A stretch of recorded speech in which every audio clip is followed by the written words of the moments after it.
आम खबर दें, कंदकोट में पुलिस और रेंजर्स के मुश्तरका ऑपरेशन में तेजी आ चुकी है। थाना तंगवानी, जमाल और शबीराबाद की हदूद में ऑपरेशन का 7वां रोज़ है।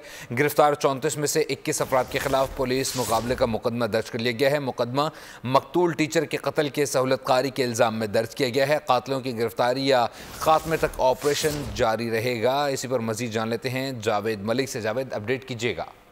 जी, पुलिस और रेंजर्स का शबीराबाद और जमाल थाना की हदूद में 7 रोज से जारी ऑपरेशन में इस वक्त तेजी आ गई है, जब गुज़िश्ता शब डाकुओं की जानिब से गश्त पर मामूर पुलिस मोबाइल पर फायरिंग की गई थी, जिसमें नतीजे में एक पुलिस एहलकार मोहम्मद इस्माइल डाहानी शहीद हो गया था।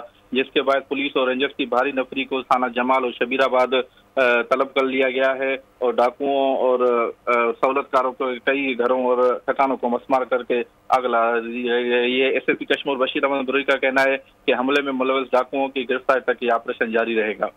बहुत शुक्रिया जावेद मलिक अपडेट करने के लिए।